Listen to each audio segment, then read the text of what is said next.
Hello and welcome to the Wixoss Diva Live episode 3 review. I'm Cullen. And I'm Honey Panda Bunny. So I think after 3 episodes, this is probably the best one. Although that's not saying much because of the fairly low bar that the series has set so far. Even though this was a good episode, I thought it did have a couple of caveats. I really enjoyed this episode of Diva Alive. Like you also said, it's probably my favourite so far, but also we haven't really seen too much of the main girls still, which is a little bit worrying, but I'm still enjoying it for its wackiness that it is giving us, especially in this episode. So at the start of the episode, there appears to be a bit of a time skip because No Limit appear to be on a hot winning streak. And in this episode, there is an attempt to do a lot of world building, I find, because at the very start of the episode, they introduced this idea of a Diva TV and there's a hostess, and it seems to be that they're monitoring the battles and keeping an eye on the teams that are rising up. While I do like the inclusion of this, it does feel a little bit clumsily introduced as it comes out of nowhere in this 3rd episode. Yeah, I do actually really like the idea of this news lady, and I wish it had kind of been introduced earlier, but I understand why now, because as you said, there seems to have been a time skip, and they've been able to get into Class C, so why would any news source go under the higher classes that could potentially become number 1? I would have preferred if it had just been alluded to in the last few episodes. I suppose that just due to the amount of teams that are participating, they can only focus on the upper echelon of teams, but this episode doesn't really make that very clear. I do think it's really interesting that there is actually discussion around the battles, and it's also broadcasted within Wixoss but also outside. So it also alludes to the fact of people that have these personas, how are they actually going to keep them so secret? We also learn in that intro bit that the team that we saw in the previous episode, the one that's in the OP, and the one that I mentioned, the ones with the blue hair, that team is called Deus Ex Machina, and they are the currently number 1 ranked on the Diva rankings. Due to their position, I think they're very much going to be the rivals to No Limit when they do get properly introduced. It's also in the same scene where they very unceremoniously reveal that the team that inspired Hirana, the Eternal Girl team, it's really weird that they kept them hidden in the 1st episode. Even in the OP, they're shadowed out, but here they just show them off. It's just a little bit weird. I'm not a massive fan of their designs. While I do really like that they're at least wearing clothing compared to the other teams, I do think that their angel designs are fairly bland and they don't really look like a legendary team. Though, at the end of the episode, it does appear that they will be playing a role going forward. I think it's really interesting being able to see them, and like you said, it did feel really awkward that they just kind of like shoved them in there. I do like the designs. One on the far left actually gives me Mami Tomoe and Madoka Magica vibes, so I do get these kind of magical girl vibes from them, so I'm not as disappointed with the designs, but like you said, they could have been a bit more impressive for me. Yeah, they just don't invoke the legendary image that they were building up. But as you mentioned earlier, No Limit are currently on a hot streak and that they're in rank C. And essentially, we learn in this episode, again going on with the world building, that the Diva rankings are broken up into classes, with No Limit being currently in Class C, which is around the top 500 range. We also know that in the previous episode, Universe Beginning, from the previous episode, we're fairly high up in this class as well. So in this episode, they face Card Jockey, who are the strongest in Class C, who recently dropped out from Class B. Similar to Tamago's group from the last episode, I feel that they were very bare bones in terms of characterization, but I did like that in this episode it did feel they had a little bit more going on at least. Yeah, I actually really like this team, and the fact that they were DJs is pretty cool. Like I said in the previous episode that we reviewed, I do like that they're going for a lot of differentiation for each group. So I'm really liking that we're actually getting like a music group here, whereas the previous one was more of uni students and their technology. I also really like that they had more motivation in their battle for this episode against No Limit, because as you said, they are a DJ group, and we learn that their producer is Archangel, which seems to be a production company that's funded by the Eternal Girls, the legendary team, because Mika P, who is their producer, was one of them, and I'm assuming she's the Bishonen on the right. Since falling into Class C, it appears that Mika has not been sending them any songs, so they are in a bit of a slump at the moment. So this gives them more motivation than the previous 2 teams, and so it adds a bit more stakes into this battle, I found. I really actually liked their everyday look a little bit more, I think, than their actual outfits when they become Larigs. I think they give a lot of style to them and they seem this really like punky and hip group. And the idea that they kind of are working in a small stage setting is really interesting compared to the goals that they're trying to get to of being a big diva group, obviously. They do give off that impression of a struggling DJ group artist that are trying to just make it in the world. I agree, I do really like their base designs in the real world, but I actually do really like like the Lyric designs as well. Probably my favourite of the ones so far, although again it is a fairly low bar. And they are definitely a much more entertaining team I found than Tamago's, because MC Lion, she incorporates a lot of English and cat sounds into her dialogue. I mean, it's not very original, but it is at least something to grasp onto. And I actually really like VJ Wolf as well, because whenever she's speaking in rap, which I thought was really cool. I actually really liked Lovett's design. She reminded me of a Switch, like Nintendo Switch controller, which I thought was really cute. So it kind of lends into that gamer DJ kind of vibe that you get with a lot of rhythm games. With No Limit in this episode, we see that they're obviously moving up in the rankings. They're approaching Class B essentially. They just need to defeat Card Jockey, which is their next official match. And we see that Hirana's fairly confident. We see that throughout the episode, Akino is still a little bit intimidated by Rei's cold personality. And Rei is attempting to get her to loosen up around her. She's attempting to bridge the gap between each other.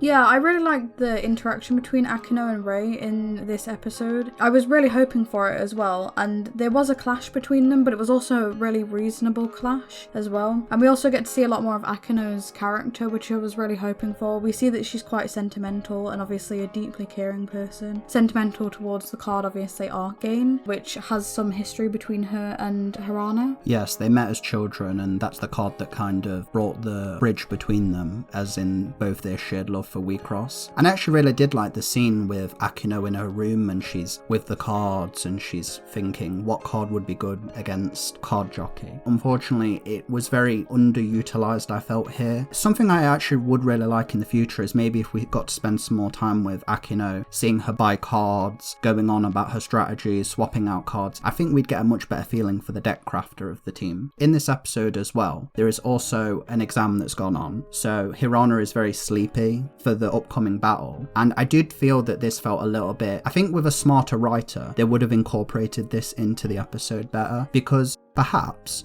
due to their winning streak, Hirana has been neglecting her studies, and that's causing her to overwork just before this battle, and so this affects her performance in the match, and that's why they're on a bit of a back foot. But the sleeping doesn't really have any impact on the battle, it's just used as a quick joke before and after.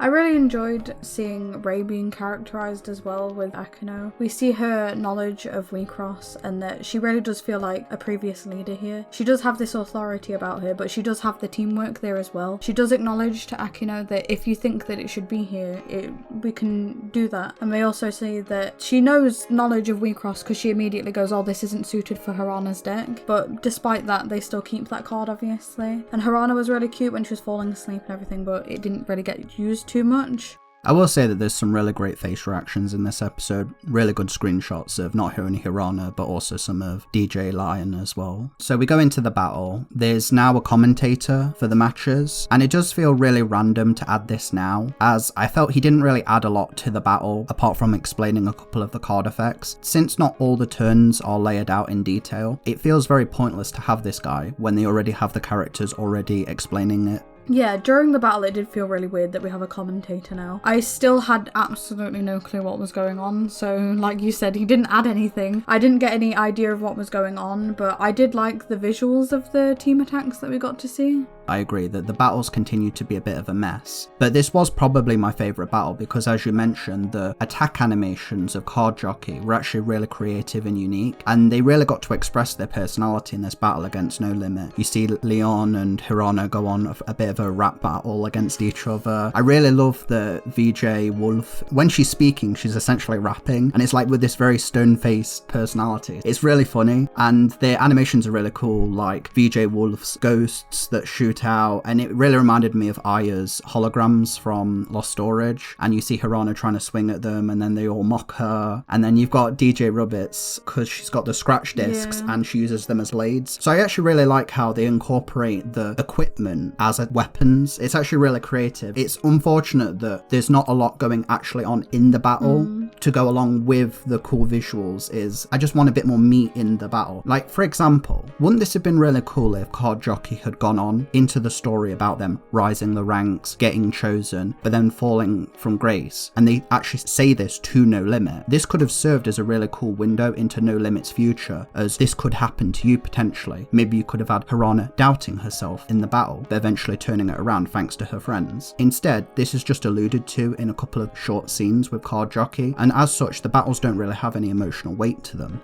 It does feel like a lot of it is awkward between the teams, so as we've seen already previously, the teams already seem to be in sync with one another, and they've obviously gone pretty far. We've seen that with this team as well here, but with No Limit, they still feel like they're gaining their bearing, and yet they're still winning these battles, so it feels a little bit, I don't want to say disingenuous, but it feels a little awkward that this sudden new rising team that have barely known each other than Harana and Akino are suddenly rising all the way to near B class and having no stumbles so far. I think as well, because of the time skip, we've not seen them. Obviously, they've had a lot of battles probably in that time skip that we've just not seen, and seen them improve their skills. Another problem is these battles sit in this weird middle ground of sometimes explaining the card mechanics, but not really showing the whole turn structure. It makes it really hard to get invested in these fights, especially when they take up half the episode. I think they either have to go all in on the mechanics, or just use the battles to tell the stories. It does feel really weird as well as that I'm still not quite sure how the life cloth works here. In the first episode we saw one life cloth go after one turn, and now suddenly in this episode 3 of them disappear straight away at the beginning of the attack. I just wish that it could be a bit more clear. And even like with you, when Akino's going, oh, I paid the cost, I even said to you, I have no clue what that means, and I had to have you explain it to me, and now I get it, but I just wish it was explained a little bit more. If you're going to have this idea of, oh, I paid the cost, you need to kind of explain why she's saying that, I think. Also, the animation in this episode continues to be really rocky. There's a lot of off-model shots at times, and sometimes the motion's really stiff, and I do really worry for the series in the later half. Card Jockey's peace attack, it felt really lazy. It was just this weird rainbow effect. It looked like something they'd copied off No Limits attacks. It didn't really fit them stylistically. Yeah,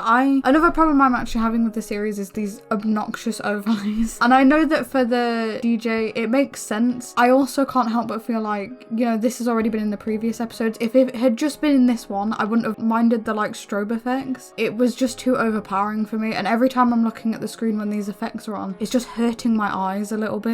So as you mentioned, Akino's favourite card, Art Gain, helped save them in the end, despite Rei feeling they didn't really fit in with their deck, and Harana also trusting Akino's judgment. It did feel a little bit undercooked, but hey, at least these two are closer by the end of the episode, so that's a thumbs up. So despite losing, Card Jockey still does get a song from Mika P at the end, so they at least get a happy ending as well, which I'm really happy for, because despite not really knowing this team very well, I did feel something for the team, so I'm happy that they're happy. I would like to see them maybe more expanded on. Of the teams that we've seen so far, they're easily the most interesting. We also reveal as well that Mika appears to also have been the manager for Deus Ex Machina, who was obviously the #1 rank, so I feel that that will definitely play more of a role going down the series. I did find myself really hoping that they'd get another song, and I'm glad that they did, and obviously we kind of get to see that song in the ending. I'm assuming that that was their new song, which is a really good song. I like it, it's really upbeat. Yeah, so we didn't mention this previously, but the ending songs appeared to be by the opposing teams. I didn't comment much on the last one because it didn't really leave much of an impact on me, but I thought Card Jockey's one was actually really good. Maybe because I've been getting into D4 DJ, but I actually really like the DJ sound. MC lines, really cute. I really like her faces in this episode were really great. Her rapping was really great. She was really the highlight for me in this entire episode. Seeing her bounce off the attack and her do the face and she's going into her Niaz, it was actually really good. It was good being able to see a little bit more of character from these guys compared to the previous group. I really liked that she was like kind of bratty, and I loved the wolf attack. It all looked visually interesting, and I have to say they're a group that I do want to see back. I feel like they do deserve a comeback as well. Probably my favourite team so far. Overall, this was probably the best episode, despite the laundry list of issues that I mentioned and obviously you mentioned. Card Jockey were great. Hopefully the series can improve on this world building, because I do like the idea of the world building with the Diva TV and the idea of a commentator and the idea of it not just being these battles, but there being like this economy kind of around the battles is actually really interesting. So I just hope that over the next couple of episodes they can iron out the issues and maybe introduce more of a story, especially with what they've been hinting in this episode, rather than just the enemy of the week. I really want to see more of the Wixoss world that's within this kind of online world come and seep more into real life. We're slowly seeing it as they're walking around and seeing the Deus Ex Machina posters around and seeing how the TV is affected, and it's also playing on the outside of the world. I really want to see how Ray will react if they do get into the higher team, because at that point she'd kind of need to reveal that she's a diva, if that makes sense. If she ever wanted to make a music group or anything like that, she would need to be able to come out about it. So I'm really hoping that we do get to see more of that world seep into the real life and so on and so forth. So thank you very much for listening. Thank you very much. Until next time. Bye bye.